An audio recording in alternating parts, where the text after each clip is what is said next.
माणूस किती हुशार होऊ द्या, आई समोर अवकातीत येते का? कुणी आई समोर जाऊन म्हणतं का मातोश्री आम्ही अंबाजोगाई नगरीतून आलेलो आहोत, आमच्या भोजनाच्या व्यवस्थेचं काय झालं? मातोश्री आपल्या हस्तकमलांनी आज काय भोजनाचा बेत केला आहे? म्हणते गपाय बाड्या गतच गिळाय. तिथं नाही काय, तिथं आपलं जसं आहे तसं. मग मला तुम्हाला काय सांगायचंय, जसे आहात तसे. हा, पण एक गोष्ट आहे, 3 गोष्टीत आयुष्य जगायचं. जशास तसं, जिथल्या तिथं, आणि जवाची तवा. कळतंय ना? जशास, जवाची आणि जिथल्या. एकदा काय झालं, एकदा एका शहरातल्या कॉलेजचे प्राचार्य आले गावाकडं आले गावाकडं, आणि त्यांचा पडला मुक्काम. आणि सकाळी माहिती आहे आपल्याला गावाकडं काय असते ते. सकाळी सकाळी त्यांना जायचं होतं, तेव्हा काय भारत सरकारचं स्वच्छ भारत अभियान आणखीन आलं नव्हतं. ते म्हणे मला जायचंय. शेतकऱ्याचं घर होतं, शेतकरी म्हणला ओके. शेतकऱ्यानं सामुग्री आणून दिली जायची, आपल्याला माहिती आहे, एंड्रेल. ते घेऊन हे निघाले साहेब. आता ह्यांना हे माहित नाही आपण गावात आहे.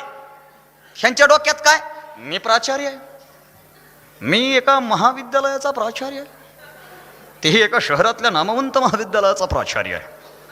ते गेले, आणि जसे गेले तसे जाता जाता महिला वर्ग होता. ते महिला वर्ग, ह्यांना सवय, बसलेले लोक उठले की आपलं सिट डाऊन म्हणायचं. हे वर्गात गेले की सगळे उठून स्टँड अप व्हायचे, सिट डाऊन. त्यात एक गावातली म्हातारी होती, ती म्हणे काय म्हणला गा? ती म्हणे बस म्हणला. असा मारला तुम्हाला सांगतो. जे गेलं ते आणखीन वापस आलं. जिथल्या माणसानं जवाची तवा असावं. एका पोराचं लग्न जमलं आणि त्याला बसच भेटली नाही यायला, आणि ते म्हणलं एवढ्या वेळेस भागून घ्या, पुढच्या वेळेला मी येतो. जमतंय का? अरे तू ये, तुझ्याशिवाय होणार. जेव्हा तू येशील तवा, आणि जशास तसं. ते म्हणताल जशास तसं कसं? एका श्रीमंत बापाच्या पोरानं आपल्या बापापाशी विनंती केली की पप्पा मला असं वाद्य आणून द्या जे वाद्य जगात कुणीच वाजवलं नाही. आणि वडिलांना एक सांगणे, पालकांना एक सांगणे, आपल्या पोरांचा तेवढाच लाड करा जेवढा लाड चांगला आहे. काही गोष्टीचा लाड करायचा नाही. त्या पोरानं विनंती केली पप्पा मला असं वाद्य आणून द्या जे वाद्य आतापर्यंत जगात कुणीच वाजवलं नाही. आमचा बळीराम भाऊ आलाय समोर बसलाय, संगीतकार. आता असं वाद्यच नाही ना जगात, ज्यानं कुणी बनवलं ते एकदा वाजवून बघणारच आहे. हे लय फिरलं, सगळे जग फिरलं, जगात फिरून आलं, पण त्याला काही ते वाद्य सापडलंच नाही. त्यानं वाद्य आणलं की पोरगा म्हणायचं बघा ह्याची हिस्ट्री गुगलला टाकली मी, की सगळ्यात अगोदर येणं वाजवलंय. मृदंग आणला, मृदंग तर देवादी देवतांच्या काळापासून वाजत आलाय. ढोलकी, ढोलकी तर तमाशात घरोघरी आहे. सगळं त्याला वाद्य वाजवून झालेले. ते म्हणे वाद्य तुम्ही असं आणलंच नाही. हा बिचारा निघाला, चलत चलत चलत निघाला गाडी घेऊन. एक घाट लागला, त्याने विचार केला थोडा वेळ बसू, पाणी पिऊ, आणि घाट पार नंतर करू. तिथून एक मेंढपाळ जाऊ लागला. मेंढपाळ शेळ्या राखणारा, हे मोठीलट पगडी, कानात बाळ्या, वाळे वाळे पायात, हे घुंगडी, धिप्पाड देह, हातात काठी, हर्र हर छिर.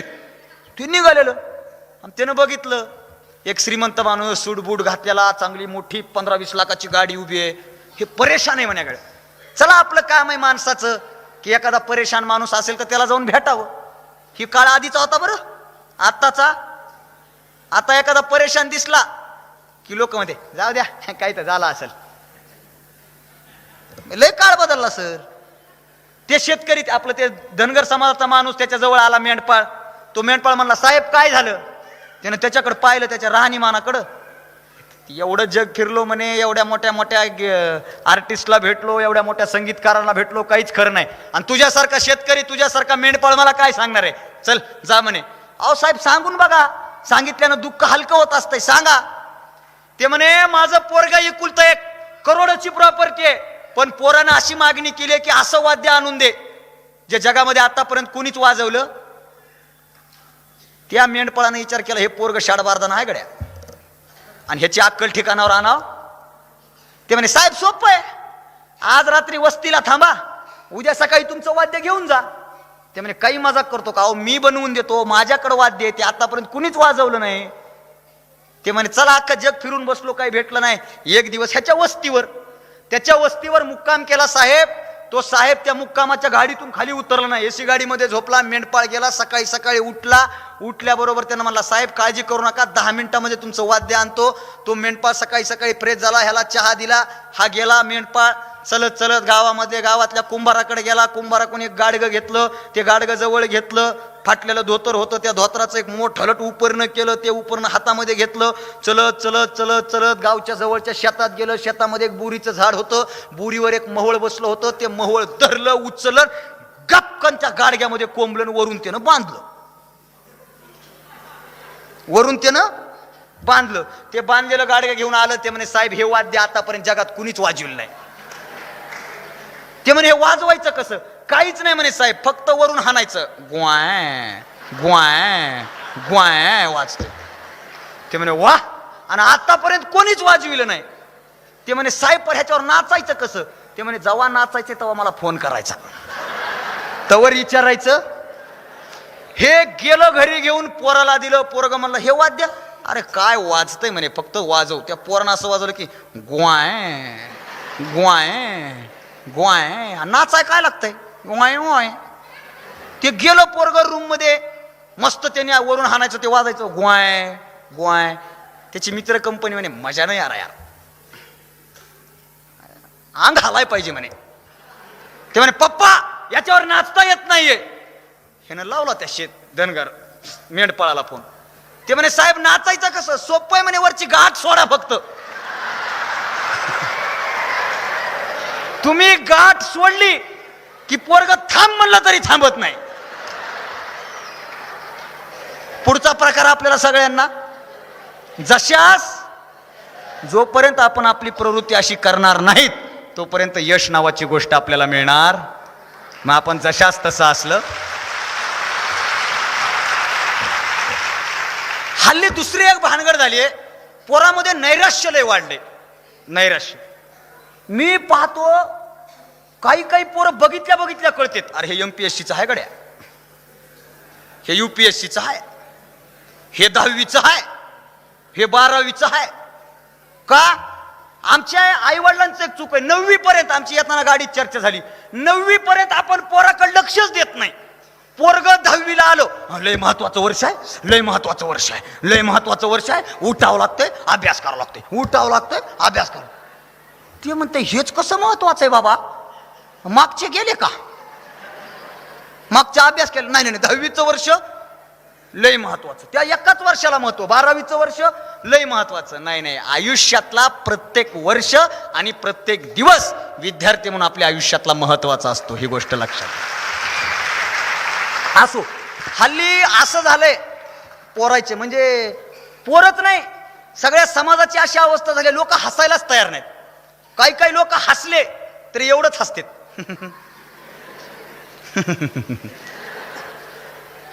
आणि दुःख जरी झालं तरी आमचं दुःख एवढंच आहे. नाही भाऊ, अरे असं मोकळं हसता आलं पाहिजे. काय होईल? एखादा म्हणाल भिताड पडल्याने हसतो, म्हणू दे ना, पण हसणं दाबायचं. काही लोक उग जसं का त्याचा बॅनरवर फोटो द्यायचा आहे, अरे मोकळं हस ना, तुला जसं हसायचं तसं. मी एक वाक्य सांगत असतो, ज्या माणसाला मन मोकळं हसता आलं आणि ज्या माणसाला धाय मोकळून रडता आलं त्या माणसाला जीवन जगता आलं, नाहीतर बाकीच्या लोकांना जगता येत नाही येत. आपल्याला आपण हसतो ना दुसऱ्यावर लय हसतो, पण त्याला लागून एक दुसरं वाक्य सांगत असतो, जगामध्ये दुसऱ्यावर हसण्या इतकं सोपं, जगात दुसऱ्यावर हसण्या इतकं सोपं आणि दुसऱ्यासाठी रडण्या इतकं अवघड काम दुसरं कुठलंच नाही भाऊ. दुसऱ्यासाठी. ही दोन माणसं इथं बसलीत ना, आप्पा आणि संतोष पवार सर, ही दुसऱ्यांसाठी रडणारी माणसं आहेत. आत्महत्याग्रस्त शेतकरी, ज्या वडिलांनी आत्महत्या केली त्या सगळ्या शेतकऱ्याच्या पोराला या माणसानं दत्तक घेतलंय. सर, तुम्हाला पुण्य नावाची गोष्ट दुसरी काहीच करायची गरज नाही, तुमच्या पुण्य पदरात पडलंय. हसा, बिंदास्त हसा. टेन्शनवर उपाय एकच आहे, बिंदास्त. लोक क्लास लावायला हसायचे, क्लास. ते आमच्या औरंगाबादमध्ये विद्यापीठात सकाळी येतात आणि त्याचं हसू येत नाही, ते ट्रेनरकडे बघून हसू येते. ते ट्रेनरच असं करतंय हावभाव, त्याच्याकडे पाहूनच हसू येते. अरे बिंदास्त हसा. म्हणजे एक कविता होती मला 5वीला.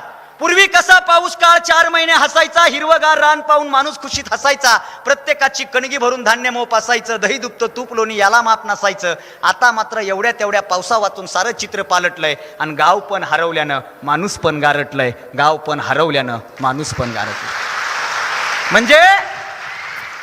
म्हणजे पूर्वी 4 ढग काळे पडले की पाऊस किती पडेल याची मिजाज नसायची आणि एखाद्या माणसाला पोळलं तरी माणसं घळाघळा रडायची. आता ढगांना धरून बद बद बद बद असं हलवलं तरी टिपूसभर पाणी गळत नाही आणि माणसासमोर माणसाला जिवंत जाळलं तरी आमचा आसू ढळत नाही. एवढी दुर्दैवी अवस्था माणसामध्ये कुठून आली या अनुषंगाने विचार करा. माझ्या मित्रांना 10वी 12वीच्या मित्रांना सांगणं, तुम्ही डिग्र्या मिळवा नाही मिळवा म्हणजे शिक्षण नाही. डॉक्टर बाबासाहेब आंबेडकरांनी शिक्षणाची व्याख्या करत असताना असं सांगितलं होतं, शिका, सगळ्यात जास्त शिका. पण त्याच बाबासाहेबांचं वाक्य असं होतं की मला शिकलेल्या लोकांनी सगळ्यात जास्त धोका दिला. प्रश्न पडतो, शिकलेल्या माणसांनी सगळ्यात जास्त धोका. आपल्या ग्रामीण भागात एक म्हण आहे, जेवढे शिकले तेवढे हुकले. मला ह्या म्हणीची कधी कधी लाज वाटते की शिक्षणाबद्दल अशी दृष्टी भूमिका का आली. माझ्या मित्रांना सांगणे, भरपूर शिका, इतकं शिका की तुमच्याकडे पाहत असताना तुमच्या बापाची टोपी ही डोक्यावरून खाली पडली पाहिजे, एवढी तुमची कर्तृत्वाची मान उंच गेली पाहिजे. पण असं शिकू नका. वाजवा वाजवा पटकन. हा ओके. पण त्या शिक्षणामुळे तुमची प्रतिभा अशी बनवून घेऊ नका की एक दिवस तुमच्याच बापाला तीच टोपी शर्मेनं खाली घालावी लागेल. का? कारण शिक्षण हे माणसाला समृद्ध बनवतं. शील, क्षमा, नम्रता या 3 गोष्टी तुमच्याकडे येणं म्हणजे शिकणं. बाबासाहेबांनी सांगितलं, फक्त डिग्र्या मिळवणं एवढा शिक्षणाचा हेतू नाही भाऊ. म्हणून त्या शिक्षण घेत असताना सामाजिक, आपला घरगुती, गावचा माहोल सुद्धा चांगला असावा. गावाबद्दल प्रेम असावं, गावाबद्दल आसक्ती असावी. घाटनांदूर माझं मूळ गाव नाही. माझं मूळ गाव लातूर जिल्ह्यातलं, औसा तालुक्यातलं. तुम्ही मागा म्हणले ना लातूर आणि आपल्या बीडचं एक व्यक्तिमत्व, मला लय चांगलं वाटलं. कारण लातूर जिल्ह्यातून पोटावरचं, हातावरचं पोट घेऊन माझा बाप इथं कमवायला आला. माझ्या घाटनांदूरनं मला स्वीकारलं आणि घाटनांदूरच्या मातीनं मला मोठं केलं. आज घाटनांदूरच्याच जाधव कोचिंग क्लासेसचा 20वा वर्ष आहे आणि आप्पासारखा आदर्श माझ्या डोळ्यासमोर आहे. ही माती मोठी करणारी आहे. पण मी जर घाटनांदूरच्या मातीला विसरलं नाही तर काय शिकतात, कडक कपडे घालतात, गावाकडे येतात. हल्ली ना मला गावची धुळच सहन होत नाहीये. कसं की हल्ली गावचं वातावरण जे आहे ना ते मला मानवतच नाहीये. अरे त्याच धुळीमधून तुला लोंबळू लोंबळू नेलं.